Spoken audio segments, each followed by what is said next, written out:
Hello दोस्तों, मैं ताराचंद सैनी आपका स्वागत करता हूं आपके अपने यूट्यूब चैनल लक्ष्य कैंपन लर्निंग प्लेटफॉर्म पर where winning is a habit. Myself TC Saini, founder of Lakshya कैंपन Data Ramgarh Sikar. Today we will discuss about the properties of D block element like catalytic activity, alloy formation and interstitial compound formation. First of all we discuss about catalytic property. तो catalytic activity के अंदर अपन को सबसे पहले इसकी basic theme को समझना है कि पहली बात तो कैटालिस्ट क्या होता है। तो आपको हमेशा ध्यान रखना है इन केमिस्ट्री जो कैटालिस्ट होता है वो ऑलवेज क्या करता है, जो आपकी रेट ऑफ रिएक्शन है उसको क्या करता है, इंक्रीज करता है। अब रेट ऑफ रिएक्शन को इंक्रीज कैसे करेगा, क्योंकि उसकी एक्टिवेशन एनर्जी को डिक्रीज करके कोई भी रिएक्शन है उसकी रेट ऑफ रिएक्शन को इंक्रीज करता है। यही वर्क किसका होता है, कैटालिस्ट का होता है। तो हमेशा आपको एक बात ध्यान रखनी है, जब भी कैटालिस्ट का यूज होता हो मीनिंग हमेशा ध्यान रखना है कि जो कैटालिस्ट होगा वो रेट ऑफ रिएक्शन को इंक्रीज करेगा। और इंक्रीज कैसे करेगा, जो उसकी एक्टिवेशन एनर्जी उसको क्या करेगा, डिक्रीज करके। अब यहाँ पर दूसरी बात आती है कि ऐसे कौन कौन सी प्रॉपर्टीज होती है डी ब्लॉक एलिमेंट के अंदर, ऐसे क्या पॉइंट है जो इसको कैटालिस्ट की तरह वर्क करवाते हैं। क्लियर है। तो सबसे पहले तो आपको ये अंडरस्टैंड करना है कि जो आपके ट्रांजिशन मेटल्स है वो वेरिएबल ऑक्सीडेशन स्टेट शो करता है, उसका जो लार्ज सरफेस एरिया होता है। क्लियर है। थर्ड वाली क्या होता है, हो जाएगा उसका जो ability to form complex meaning जो संकुल बनाने की प्रवृत्ति होती है। क्लियर है। तो ये वाली जो कंडीशन है वो क्या करती है, आपके ट्रांजिशन मेटल्स को कैटालिस्ट की तरह वर्क करवाती है। तो सबसे पहले थीम को समझिए। ये एक सिंपल जो पोटेंशियल एनर्जी के डायग्राम से आपको अंडरस्टैंड करवाता हूँ मैं इस कैटालिस्ट का रोल। तो ये देखिए एक मैं ग्राफ बना रहा हूँ। ये ग्राफ आपकी यहाँ पर तो ले ली मैंने पोटेंशियल एनर्जी और यहाँ पर आगे आपके रिएक्शन प्रोग्रेस। एक तरफ तो एक एक्सिस पे लिया है मैंने पोटेंशियल एनर्जी और सेकंड वाले एक्सिस पे लिया है मैंने रिएक्शन प्रोसेस। ये आपका रिएक्टेंट है, अच्छे से अंडरस्टैंड करना। ये क्या हो गया आपका रिएक्टेंट, ये रिएक्टेंट कन्वर्ट हो रहा है आपके यहाँ पर आकर प्रोडक्ट में। जो रिएक्टेंट है वो कन्वर्ट किस में हो गया, आपके प्रोडक्ट में कन्वर्ट हो गया। ये क्या है यहाँ पर रिएक्टेंट और ये क्या है यहाँ पर प्रोडक्ट। ये जो मैंने आपका जो ग्राफ बनाया है, कर्व बनाया है, ये किसकी प्रेजेंस में, ये विदाउट कैटालिस्ट है। क्या है, विदाउट कैटालिस्ट। ये ध्यान रखनी है। यहाँ पर अभी मैंने किसी भी टाइप की कैटालिस्ट की प्रेजेंस नहीं रखी है। अगर मान लीजिए आपको अब इसी वाली रिएक्शन में क्या प्रोवाइड करवा दे, कैटालिस्ट प्रोवाइड करवा दे। और अभी मैंने बोला कैटालिस्ट का वर्क ही क्या होता है, कैटालिस्ट को एक ही काम आता है, जो भी आपकी एक्टिवेशन एनर्जी है उसको क्या करेगा, डिक्रीज करके रेट ऑफ रिएक्शन को क्या करेगा, इंक्रीज करेगा। अगर मान लीजिए अब इस ग्राफ में मैं इसका यूज कर ले लूँ कैटालिस्ट का, तो यहाँ पर देखो ये ग्राफ क्या बनेगा, ग्राफ रिएक्टेंट से स्टार्ट होगा, लेकिन अब की बार जो एक्टिवेशन एनर्जी है ना वो क्या हो जाएगी, डिक्रीज हो जाएगी। ये वाला जो ग्राफ है वो किसको रिप्रेजेंट कर रहा है, ये विद कैटालिस्ट है। ये क्या है, विद कैटालिस्ट। ये ध्यान रखना है आपको कि ये जो वाला जो मैंने ब्लू वाला बनाया है किसके साथ, आपके विद कैटालिस्ट, और ब्लैक वाला किसका, आपका विदाउट कैटालिस्ट। तो यहाँ पर हो क्या रहा है, देखो पहले वाले केस में अगर आप इसकी एनर्जी देखो तो कितना इसको एनर्जी की रिक्वायरमेंट थी प्रोडक्ट में कन्वर्ट होने के लिए। तो अगर विदाउट कैटालिस्ट की बात करूँ तो देखो ये वाला रहा आपके क्या प्रोडक्ट, तो इसको प्रोडक्ट में कन्वर्ट होने के लिए ओवरऑल इतनी एनर्जी की रिक्वायरमेंट थी। क्लियर है। इसी को अपन क्या बोलते हैं, एक्टिवेशन एनर्जी बोलते। तो मैं इसको बोल देता हूँ ई ए मीनिंग एक्टिवेशन एनर्जी। अगर अपन बात करें विद कैटालिस्ट, तो विद कैटालिस्ट की प्रेजेंस में देखो ये जो आपकी एक्टिवेशन एनर्जी डिक्रीज होकर केवल इतनी रह गई है, इसको भी क्या बोलेंगे, एक्टिवेशन एनर्जी। लेकिन किसकी प्रेजेंस में, कैटालिस्ट है, तो मैं यहाँ पर इसको क्या बोल दूंगा, ई ए डेस। क्लियर है। इस वाले ग्राफ से आपके ये एक पॉइंट क्लियर हो गया क्या, कि यहाँ पर अगर आप मान लीजिए विद कैटालिस्ट है तो आपकी जो एक्टिवेशन एनर्जी है उसकी वैल्यू क्या हो जाएगी, डिक्रीज। और जैसे ही एक्टिवेशन एनर्जी की वैल्यू डिक्रीज होगी तो रेट ऑफ रिएक्शन क्या होगी, इंक्रीज। इसके बारे में अपन डिटेल स्टडी करेंगे इन केमिकल काइनेटिक्स। फोर्थ चैप्टर आपके आरबीसी बोर्ड एग्जाम में केमिकल काइनेटिक्स, वहां पर अपन रिएक्शन की काइनेटिक्स को क्या करते हैं, स्टडी करते हैं। तो ये वाला ग्राफ भी बड़ा इंपॉर्टेंट बनता है, पोटेंशियल एनर्जी वर्सेस रिएक्शन है प्रोग्रेस। अब आते हैं अपने मेन पॉइंट पर, कैटालाइटिक एक्टिविटी। तो सबसे पहला पॉइंट क्या बनेगा कैटालाइटिक एक्टिविटी में, ट्रांजिशन मेटल शोज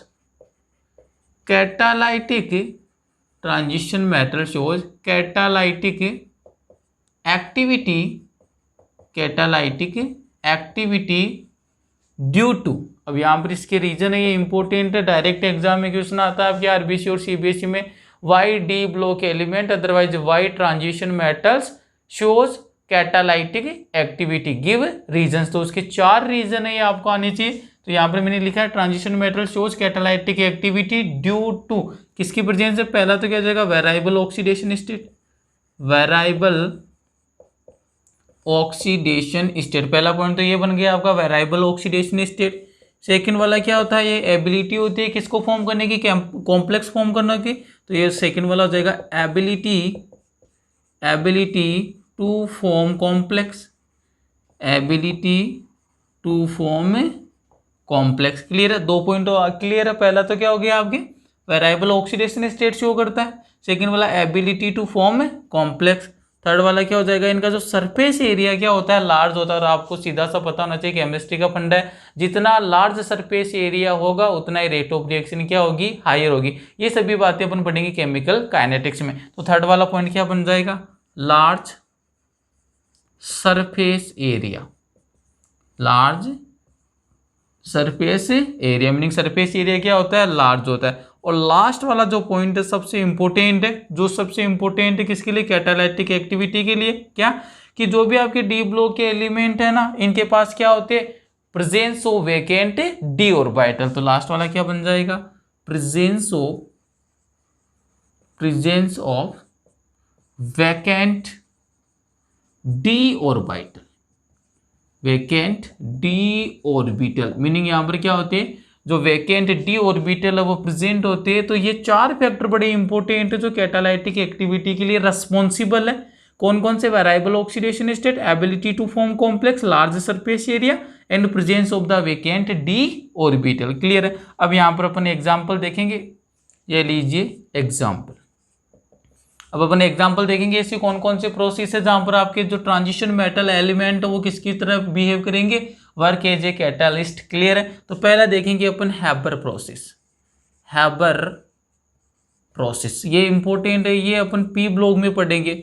यहाँ पर अपन जितनी भी डिस्कस करेंगे ये केमिकल रिएक्शंस है। क्लियर है। तो यहाँ पर ध्यान रखना कि जो हैबर प्रोसेस के अंदर पहली बात तो प्रोडक्शन किसका किया जाता है, अमोनिया का। कौन से लेवल पर प्रोडक्शन किया जाता है, लार्ज स्केल लेवल पर और इंडस्ट्रियल लेवल पर। जब भी आपको अमोनिया का फॉर्मेशन करना हो, कौन से प्रोसेस काम में लेते हैं अपन, हैबर प्रोसेस को काम में लेते हैं। अब देखो हैबर प्रोसेस के अंदर क्या होता है, ये इंपॉर्टेंट है, नाइट्रोजन गैसियस स्टेट में प्लस 3H2 3 हाइड्रोजन, ये भी किसमें, गैसियस के अंदर। यहाँ पर किसका यूज करते हैं अपन, कैटालिस्ट का। और फॉर्मेशन किसका होता है, 2 मोल ऑफ द अमोनिया, ये भी क्या हो गया, गैसियस। तो पहली बात तो ये ध्यान रखनी है, हैबर प्रोसेस में किसका फॉर्मेशन करते हो आप, अमोनिया का करते हो। कौन से लेवल पर, इंडस्ट्रियल लेवल पर। क्लियर रिएक्शन क्या है, nitrogen combine with hydrogen convert in ammonia. और आपको सबसे इंपॉर्टेंट पॉइंट अब क्या, कैटालिस्ट। तो यहाँ पर कैटालिस्ट कौन सा है, तो कैटालिस्ट का ध्यान रखना, यहाँ पर कैटालिस्ट होता है आपके आयरन, ये ध्यान रखना। तो हैबर प्रोसेस के अंदर जो कैटालिस्ट कौन सा होता है, आयरन होता है। क्लियर है। ये हो गया पहला एग्जाम्पल, एक बार स्क्रीनशॉट लीजिए इसका।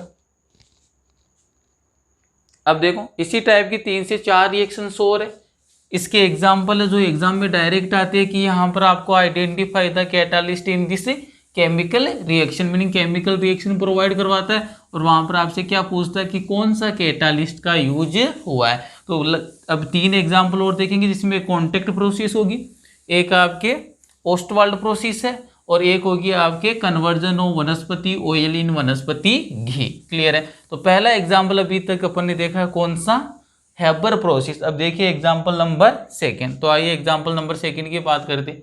ये एग्जाम्पल नंबर 2 कैटालाइटिक प्रॉपर्टी में। एग्जाम्पल नंबर 2 में अपन बात करेंगे कॉन्टैक्ट प्रोसेस में।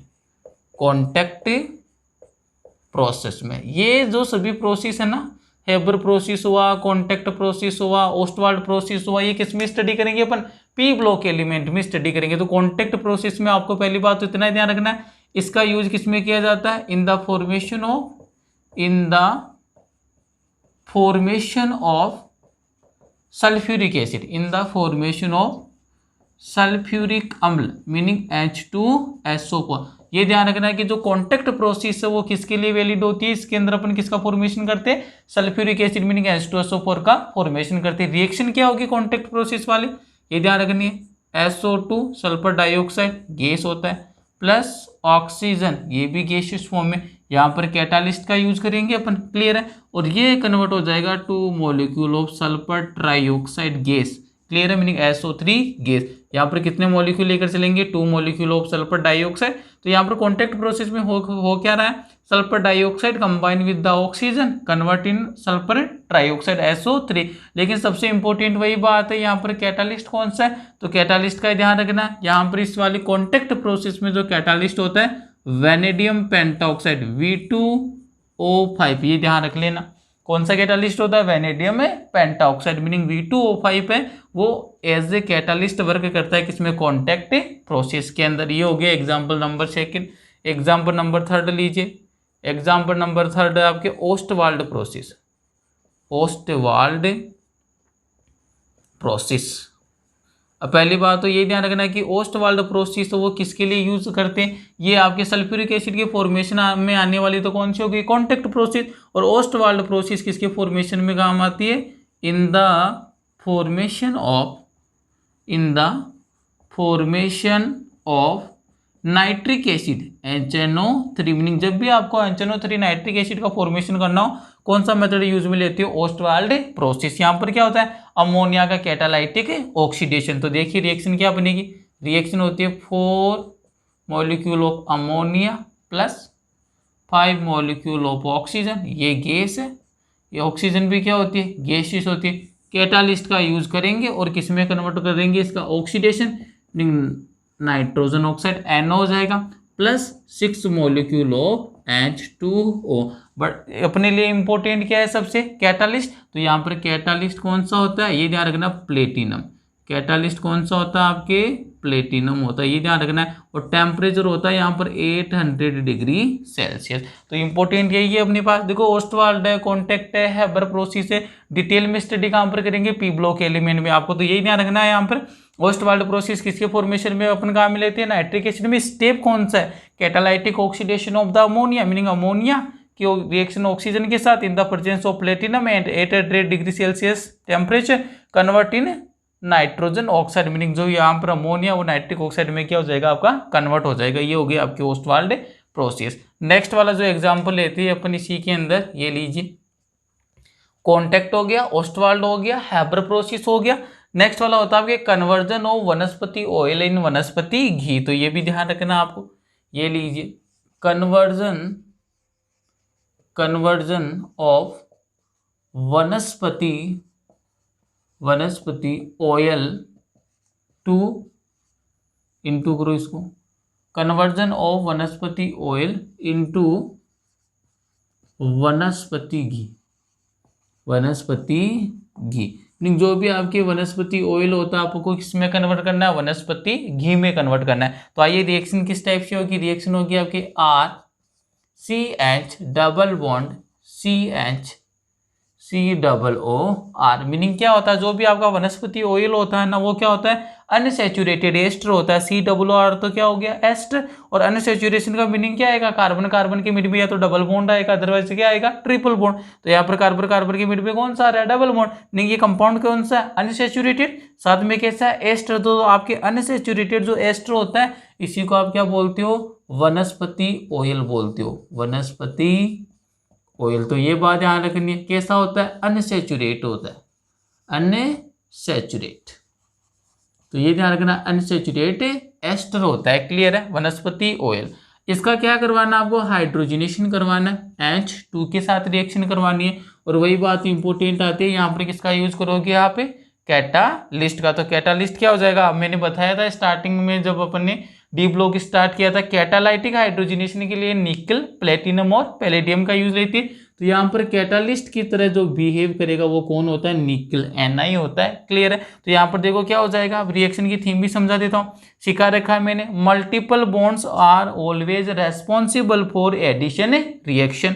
हाइड्रोजन का क्या करना है, एडिशन, मीनिंग इस वाले एक बॉन्ड को क्या कर दो, ब्रेक डाउन कर दो। इधर भी एक वैलेंसी जनरेट हो गई, इधर भी एक वैलेंसी जनरेट हो गई, और हाइड्रोजन वाला बॉन्ड ब्रेक डाउन कर दो। तो यहाँ पर क्या देखो, प्रोडक्ट क्या बन जाएगा आपका, ये बनेगा RCH सिंगल बॉन्ड CHCOR,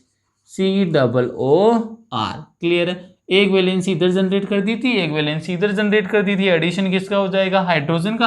तो ये लीजिए यहाँ पर भी एच आ गया और यहाँ पर भी क्या आ गया, एच आ गया। अब एक इंपॉर्टेंट देखो बात यहाँ पर, वनस्पति ऑयल कैसा था, अनसेचुरेटेड, लेकिन वहां पर आपको कार्बन कार्बन की मिड में डबल बॉन्ड दिख रहा है क्या, नहीं दिख रहा है, क्योंकि कार्बन कार्बन जो डबल बॉन्ड वो कन्वर्ट हो गया कार्बन कार्बन सिंगल बॉन्ड में। मीनिंग क्या हो गया कि जो भी आपका वनस्पति ऑयल होता है वो तो क्या होता है, अनसेचुरेट होता है, लेकिन जो फॉर्मेशन हो रहा है आपके वनस्पति घी का वो कैसा होगा, सैचुरेट होगा। तो ये आपने बना दिया यहाँ पर वनस्पति घी। क्लियर है, तो ये बन गया वनस्पति घी का फॉर्मेशन हो गया। और वनस्पति जो घी होता है वो कैसा होता है आपका, सैचुरेटेड है या अनसैचुरेटेड, तो ऊपर लिख देता हूं मैं, आप नीचे लिख लेना यहाँ पर, ये कैसा होता है आपका, सैचुरेटेड होता है। क्लियर है, तो ये वाला एग्जाम्पल भी ध्यान रखना है कि जब भी आपको वनस्पति ऑयल को कन्वर्ट करवाना होता है वनस्पति घी में, तो in the presence of nickel catalyst होता है, वहां पर हाइड्रोजिनेशन करवाते हो, catalytic hydrogenation of the unsaturated ester, और ये किस में कन्वर्ट हो जाता है, आपके वनस्पति घी में कन्वर्ट हो जाता है। एक बार स्क्रीनशॉट लीजिए इसका। क्लियर है यहाँ तक। अब लास्ट एग्जांपल बचता है आपकी कैटालाइटिक एक्टिविटी के अंदर, लास्ट एग्जांपल है पॉलीमराइजेशन का एग्जांपल है, जिसमें अपन किसका फॉर्मेशन करते हैं, इथीन का फॉर्मेशन करते हैं। तो लास्ट एग्जांपल है कैटालाइटिक एक्टिविटी के अंदर, एग्जांपल नंबर 5 है, और वो कौन सा है, in the formation of polythene या पॉलीमराइजेशन ऑफ इथीन। क्लियर है, तो अब इस एग्जांपल को देखेंगे, यहाँ पर कैटालिस्ट कौन सा यूज होता है, और ये कैटालिस्ट सबसे इंपॉर्टेंट है, काफी टाइम आपके कंपटीशन एग्जाम में भी पूछा जाता है। तो ये देखो लास्ट वाला है अपने पास एग्जांपल, पॉलीमराइजेशन ऑफ इथीन। ये ध्यान रखना है, जो भी आपकी इथीन है इसका क्या करवाती हो, पॉलीमराइज करवाती है इसको। तो यहाँ पर देखो इथीन क्या होती है, पहली बात तो CH2 डबल बॉन्ड CH2, ये क्या हो गया आपके, इथीन हो गया। क्या करवाना है, पॉलीमराइजेशन, तो इसके कितने मॉलिक्यूल लेकर चलेंगे, N मॉलिक्यूल लेकर चलेंगे। ये लीजिए सबसे इंपॉर्टेंट बात, यहाँ पर किसका यूज करेंगे, कैटालिस्ट, और यहाँ पर प्रोडक्ट क्या बनेगा, देखो यहाँ पर क्या करना है, CH2 डबल बॉन्ड कन्वर्ट हो गया सिंगल बॉन्ड में। क्लियर है, दोनों तरफ क्या हो जाएगी, वैलेंसी जनरेट, और यहाँ पर N आ जाएगा, मीनिंग चेन बन जाएगी। क्लियर है, तो यहाँ पर अब देखो यहाँ पर कैटालिस्ट कौन सा होता है, बड़ा इंपॉर्टेंट कैटालिस्ट है, लिख रहा हूँ मैं यहाँ पर, कैटालिस्ट है titanium tetrachloride, meaning TiCl4 plus aluminium try ethyl ET3। ये ध्यान रखना, बड़ा इंपॉर्टेंट है, ये जो कॉम्बिनेशन है ना, titanium tetrachloride and aluminium try ethyl, इसको कंबाइंड रूप से अपन क्या बोलते हैं, जिगलर नाटा कैटालिस्ट। तो ये ध्यान रखना कि जब भी आप बात करते हो, ये तो कौन सा था, इथीन, और यहाँ पर किसका फॉर्मेशन हो गया, पॉलीथीन का फॉर्मेशन हो गया, पॉलीथीन का। ये तो N मॉलिक्यूल ऑफ इथीन, और यहाँ पर अब N मॉलिक्यूल नहीं रहकर क्या बन जाती है, इनकी चेन बन जाती है। कैटालिस्ट कौन सा, titanium tetrachloride plus aluminium try ethyl, और इसको कंबाइंड रूप से क्या बोलता है, जिगलर नाटा कैटालिस्ट। ये ध्यान रखना है, कौन सा कैटालिस्ट है ये वाला, जिगलर नाटा कैटालिस्ट, बड़ा ही इंपॉर्टेंट है। इस वाले कैटालिस्ट का क्या रोल है, ये वाला इथीन को कन्वर्ट करता है किसमें, पॉलीथीन में। कौन सा कैटालिस्ट है, जिगलर नाटा कैटालिस्ट। कॉम्बिनेशन क्या है, titanium tetrachloride plus aluminium try ethyl. देखो इस टाइप का जब भी पॉलीमराइजेशन पढ़ते हो ना, ये कौन सी प्रोसेस हो रही है, पॉलीमराइजेशन की प्रोसेस हो रही है। तो लिख देता हूं मैं यहाँ पर, ये वाली रिएक्शन कौन सी है, पॉलीमराइजेशन की प्रोसेस है। और जब भी अनसैचुरेटेड वाला आता है ना, पॉलीमराइजेशन में आपको एक ही वर्क करवाना है, डबल बॉन्ड को ब्रेक डाउन कर दो, ट्रिपल बॉन्ड दो, ट्रिपल बॉन्ड को ब्रेक डाउन कर दो, और दोनों तरफ क्या कर दो, वैलेंसी जनरेट कर दो। तो यहाँ पर डबल बॉन्ड है, मैंने इसको ब्रेक डाउन किया, इधर एक वैलेंसी जनरेट हो गई, इधर एक वैलेंसी। तो देखो मैंने यही तो किया, CH2 सिंगल बॉन्ड CH2, दोनों तरफ वैलेंसी को जनरेट कर दिया। N मॉलिक्यूल हुआ करते थे पहले, लेकिन अब क्या बन जाएगी, इनकी चेन बन जाएगी। तो मैंने यहाँ पर क्या लगा दिया, N लगा दिया। तो यहाँ पर अगर आपके जो कैटालिस्ट वाला जो पोर्शन है वो कंप्लीट होता है। अब नेक्स्ट प्रॉपर्टी के बारे में अपन डील करेंगे, एक बार स्क्रीनशॉट लीजिए इसका। क्लियर है, अब नेक्स्ट वाली जो प्रॉपर्टी पढ़ेंगे अपन, वो वाली है अपने पास एलॉय फॉर्मेशन, मीनिंग किस टाइप से जो ट्रांजिशन मेटल के जो एलिमेंट होते हैं वो आपके एलॉयज का फॉर्मेशन करते हैं। क्लियर है, तो नेक्स्ट वाली जो प्रॉपर्टी आ रही है आपके पास कौन सी है, एलॉय फॉर्मेशन। ये लीजिए नई हेडिंग है आपके, प्रॉपर्टी पढ़ रही है डी ब्लॉक की, और उसमें पढ़ेंगे अपन alloys formation. Alloys formation meaning आपको एलॉयज का फॉर्मेशन करना है। अब एलॉयज का फॉर्मेशन कैसे करना है, ये देखो, पहले स्टेप बाय स्टेप देखते हैं, इसकी बेसिक थीम है उसको अंडरस्टैंड करते हैं। पहली बात तो आप ये समझो कि एलॉयज क्या होती है। तो आपको हमेशा ध्यान रखना है क्या, कि जो भी एलॉयज है वो क्या होती है एक्चुअली में mixture of the elements, meaning आपके एक से ज्यादा एलिमेंट्स का क्या होता है मिक्सचर होता है। और साथ में ये भी ध्यान रखना है मिक्सचर कैसा होना चाहिए, होमोजीनियस मिक्सचर होना चाहिए। ऐसा नहीं है एक एलिमेंट आपको अलग दिखाई दे रहा है, सेकंड वाला एलिमेंट आपको अलग दिखाई दे रहा है, तो उसको अपने एलॉयज नहीं बोलेंगे। तो सीधा सा फंडामेंटल बेस क्या हो गया इस वाले एलॉयज का, alloys what is the meaning of the alloys, alloys are the mixture of the elements. और कौन सा मिक्सचर होता है, होमोजीनियस मिक्सचर होता है। अब एलॉयज का फॉर्मेशन क्यों होता है, तो ध्यान से समझो कि जब भी ट्रांजिशन मेटल एलिमेंट का क्रिस्टलेटिस होता है तो वहां पर एक मेटल है वो दूसरी मेटल को क्या करती है सब्सटीट्यूट करती है, और इसी के कारण जो क्रिस्टलेटिस के अंदर एक से ज्यादा मेटल्स आ जाती है और उनका मिक्सचर बन जाता है, उसी को अपन क्या बोलते हैं एलॉयज फॉर्मेशन बोलते हैं। क्लियर है। तो सबसे इंपॉर्टेंट बात है कि यहाँ पर एलॉयज का फॉर्मेशन क्यों हो रहा है, क्योंकि जो ट्रांजिशन मेटल्स है ना इनका जो साइज है उसमें ज्यादा डिफरेंट नहीं होता है, मीनिंग क्या होता है क्वाइट सिमिलर, मीनिंग ऑलमोस्ट क्या होता है साइज सेम होता है। क्लियर है। इसीलिए एक मेटल है वो दूसरे मेटल को क्या कर सकती है सब्सटीट्यूट कर सकती है। तो यहाँ पर इसका सबसे इंपॉर्टेंट स्टेटमेंट क्या बनेगा, transition metal elements form alloys due to similar ionic radii, meaning इनकी जो आयोनिक रेडियई होती है वो क्या होती है सिमिलर होती है, और इसी के कारण किसका फॉर्मेशन होता है एलॉयज का फॉर्मेशन होता है। आइए एक एक पॉइंट को स्टेप बाय स्टेप देखते हैं। पहली बात तो एलॉयज फॉर्मेशन के अंदर पहला पॉइंट क्या बोलूंगा, मिक्सचर ऑफ द एलिमेंट, ये ध्यान रखना है। पहला पॉइंट तो एलॉयज का मीनिंग क्या हो गया, mixture of elements, mixture of elements meaning जो भी आपके एलिमेंट्स का मिक्सचर आप उसी को क्या बोलते हो एलॉयज बोलते हो। सेकंड सबसे इंपॉर्टेंट पॉइंट है क्या, कि एलॉयज फॉर्मेशन के लिए रेस्पॉन्सिबल कौन है, due to the similar ionic radii. तो यहां पर देखो transition metal forms alloys due to similar size, due to similar ionic radii, ये वाली बात ध्यान रखना आपको कि जो भी ट्रांजिशन मेटल है या ट्रांजिशन एलिमेंट है वो फॉर्म एलॉयज का फॉर्मेशन करती है। इसके पीछे लॉजिक है due to the similar ionic radii, meaning जो भी आपके ट्रांजिशन मेटल है इनकी जो आयोनिक रेडियई है वो क्या होती है सिमिलर होती है, इसी के कारण किसका फॉर्मेशन करती है आपके एलॉयज का फॉर्मेशन करते हैं। नेक्स्ट वाला पॉइंट देखो, अब नेक्स्ट वाले पॉइंट के अंदर क्या पॉइंट बनेगा आपके, सीधा सा ये बनेगा कि जो भी आपके इनका क्रिस्टल लेटिस होता है उसमें एक मेटल दूसरी मेटल को क्या करती है सब्सटीट्यूट करती है। और ऐसा क्यों करता है, क्योंकि ट्रांजिशन मेटल एलिमेंट इनकी जो साइज क्या होती है वो क्वाइट सिमिलर होती है। तो थर्ड पॉइंट इंपॉर्टेंट है, क्या बनेगा, transition metal size is quite similar, meaning size क्या होती है सिमिलर होती है। Hence one metal can substitute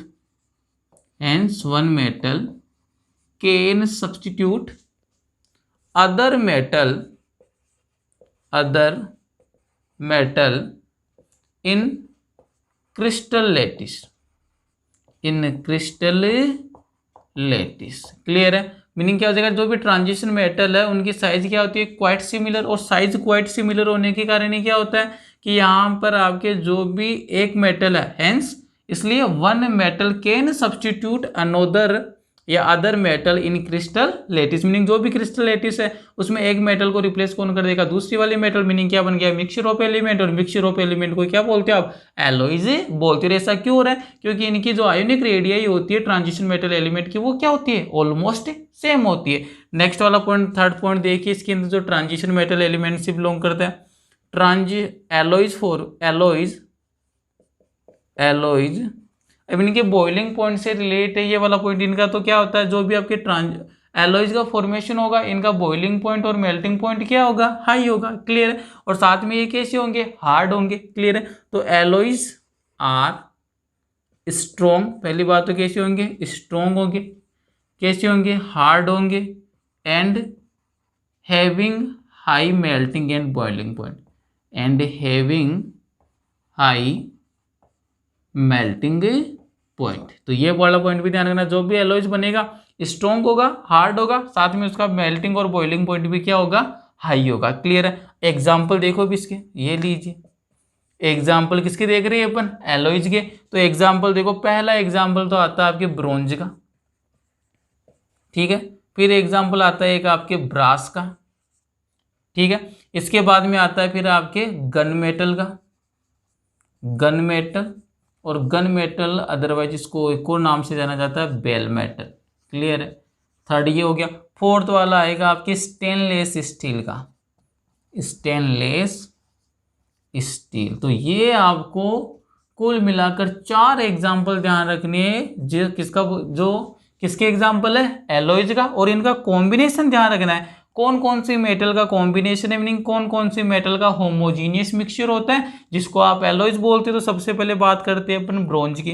मैंने प्रीवियस लेक्चर में भी बता रखा है, लेकिन यहाँ पर एक बार देख लेना। ब्रोंज में क्या होता है, कॉपर प्लस टिन होता है, Sn, इसी को क्या बोलते हो, ब्रोंज बोलते हो सकता है आपको बहुत सारी बुक में यहाँ पर copper plus tin plus zinc देखने को मिल जाए, क्योंकि यहाँ पर 4% क्या होता है, जिंक भी होता है। क्लियर है। तो यहाँ पर जो मेनली अपन ब्रॉड रूप में बात करें, तो ब्रॉड रूप में आपको कॉपर प्लस टिन ही ध्यान रखना, अदरवाइज यहाँ पर जिंक भी हो सकता है, वो गलत नहीं है, वो भी क्या है, सही है। क्लियर है।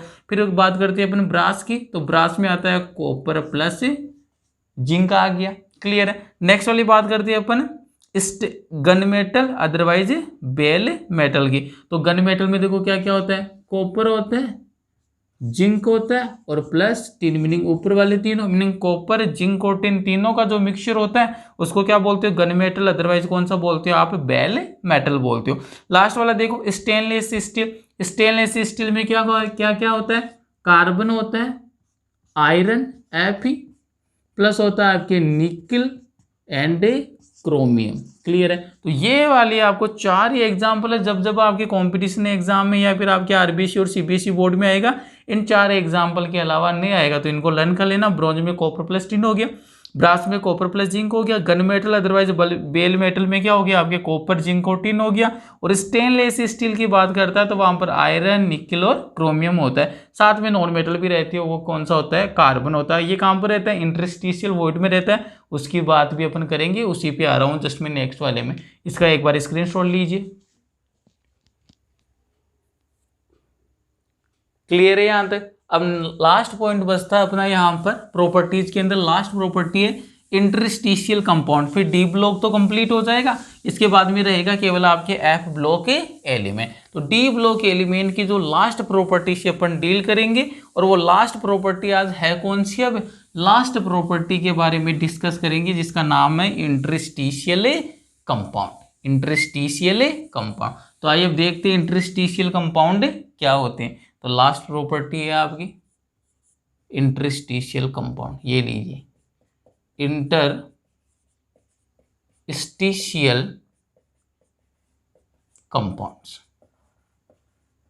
अब पहली बात तो देखो, वापिस से अपन इसकी बेसिक थीम को समझते कि इंटरस्टिशियल कंपाउंड का मीनिंग क्या होता है, क्या इनकी प्रॉपर्टीज होती है। तो सीधा सा ध्यान रखो, इंटरस्टिशियल कंपाउंड का मीनिंग क्या है, बिल्कुल इजी लैंग्वेज में अंडरस्टैंड करवा देता हूँ। जब भी आपके ट्रांजिशन मेटल्स एलिमेंट का क्रिस्टल लैटिस बनता है, तो उसके अंदर क्या होता है, थोड़ा सा वेकेंट स्पेस रह जाता है, और जो वेकेंट स्पेस होता है ना, उसको अपन बोलते हैं इंटरस्टिशियल वॉइड बोलते हैं। और इंटरस्टिशियल जो वॉइड का साइज है ना, वो क्या होता है, स्मॉलर होता है। तो वहां पर क्या होगा, जो भी आपके नॉन मेटल है, कौन से नॉन मेटल जिनकी साइज क्या होती है, स्मॉल होती है, कौन कौन से हो गए, हाइड्रोजन हो गया, कार्बन हो गया, नाइट्रोजन हो गया, ऑक्सीजन एंड बोरॉन। मीनिंग ये 5 जो नॉन मेटल है वो क्या करेंगे, इन इंटरस्टिशियल वॉइड में जाकर फिट हो जाएंगे, और जो कॉम्प्लेक्स जो नया कंपाउंड बनेगा उसको अपन क्या बोल देंगे, इंटरस्टिशियल कंपाउंड बोल देंगे। क्लियर है। इनका भी ये भी क्या होती है, हार्ड होती है। क्लियर है। मेल्टिंग और बॉइलिंग पॉइंट क्या होता है, इनका भी हाई होता है। इनके अंदर क्या होती है आपके मेटेलिक कंडक्टिविटी वो रिटेन रहती है। टेंसाइल स्ट्रेंथ तो क्या हो जाती है, इंक्रीज हो जाती है, लेकिन डक्टिलिटी और एंड मेलेबिलिटी क्या हो जाती है, डिक्रीज हो जाती है। क्लियर है। और केमिकली रूप से क्या होती है, इनर्ट होती है, मीनिंग रिएक्शन नहीं करती है। तो मैंने आपको बिल्कुल इजी लैंग्वेज में अंडरस्टैंड करवा दिया। पहली बात तो इंटरस्टिशियल कंपाउंड का फॉर्मेशन क्यों होगा, जो भी आपके क्रिस्टल लेटिस होगा उसमें इंटरस्टिशियल वॉइड है, उसमें स्मॉल साइज के नॉन मेटल जाकर क्या हो जाएंगे, फिक्स हो जाएंगे। किसका फॉर्मेशन हो गया, इंटरस्टिशियल कंपाउंड का। तो आइए पहला पॉइंट देखते हैं इंटरस्टिशियल कंपाउंड में। Transition metal forms interstitial compound, interstitial compounds, जो भी ट्रांजिशन एलिमेंट है वो इंटरस्टिशियल कंपाउंड का क्या करते हैं, फॉर्मेशन करते हैं। तो transition metal form interstitial compound due to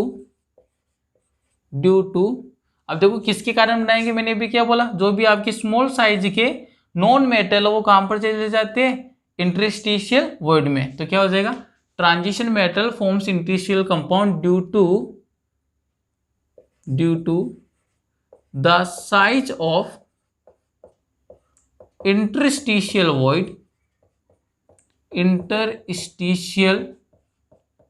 voids are similar to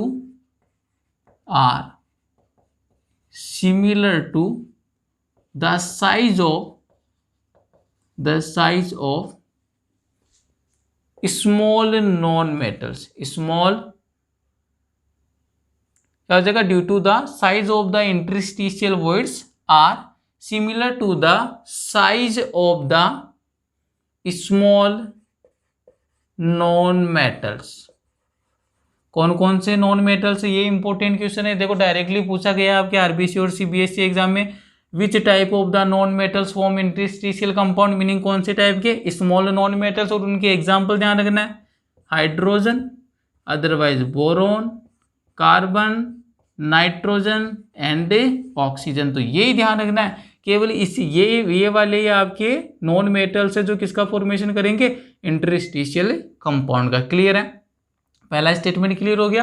transition metal form interstitial compound due to the size of the interstitial void, important है। इंटरस्टिशियल वॉइड की जो साइज क्या होती है, सिमिलर होती है किसके, स्मॉल साइज के नॉन मेटल की, और नॉन मेटल के एग्जांपल आपको ध्यान रखना है। क्लियर है, तो ये तो आ गया रीजन क्यों बनती है इंटरस्टिशियल कंपाउंड। अब इसकी प्रॉपर्टी देख लेते हैं अपन फटाफट। इंटरस्टिशियल कंपाउंड है, इसकी क्या क्या प्रॉपर्टी होती है, तो फटाफट देखेंगे। इंटरस्टिशियल जो कंपाउंड है इनकी प्रॉपर्टी के बारे में डील कर रहा हूं मैं, लिख देता हूं यहाँ पर प्रॉपर्टीज के अंदर बात करेंगे तो पहली बात तो क्या हो जाएगी, केमिकली क्या होते हैं, इनर्ट होते हैं। तो यहाँ पर लिखूंगा मैं इंटरस्टिशियल कंपाउंड, आईसी शॉर्ट में लिखकर चल रहा हूँ। आईसी का मीनिंग क्या है मेरा, interstitial compounds are chemically inert. Chemically inert का मीनिंग क्या है, मीनिंग इनकी रिएक्टिविटी लो होती है, मीनिंग ज्यादा रिएक्शन नहीं करती है। तो केमिकली रूप से क्या होते हैं, इनर्ट होते हैं, मीनिंग अक्रियाशील होती है। तो interstitial compound are chemically inert हो गया। सेकेंड वाला पॉइंट क्या बनेगा, रिटेन मेटेलिक कंडक्टिविटी, मीनिंग आप इसमें जब भी किसको मिक्स कर रही हो, नॉन मेटल को मिक्स कर दिया, उसके बाद में भी ट्रांजिशन मेटल है वो क्या शो करेगा, कंडक्टिविटी शो करेगा। मीनिंग इनकी जो रिटेन रहती है उसमें किसी भी टाइप की कंडक्टिविटी को डिस्टर्ब नहीं करता। थर्ड पॉइंट कैसे होंगे, अब नॉन मेटल आकर मिल रही है, मीनिंग क्या होगी, हार्ड होंगे, रिजिड होंगे, स्ट्रॉन्ग होंगे और high melting point and boiling point वाले होंगे। तो interstitial compounds are strong, hard and having high melting point and boiling point, meaning इनका मेल्टिंग पॉइंट बॉइलिंग पॉइंट भी क्या होगा, हाई होगा। फोर्थ वाली जो इंपॉर्टेंट सबसे इंपॉर्टेंट थिंग है ये वाली, जब भी इंटरस्टिशियल कंपाउंड का फॉर्मेशन होता है तो इनकी जो डक्टिलिटी एंड मेलेबिलिटी तो क्या होती है, डिक्रीज हो जाती है, लेकिन टेंसाइल स्ट्रेंथ क्या होती है, इंक्रीज होती है। तो ध्यान रखना, when interstitial compound is formed then, तो उस वाली कंडीशन में क्या होगा, then ductility and malleability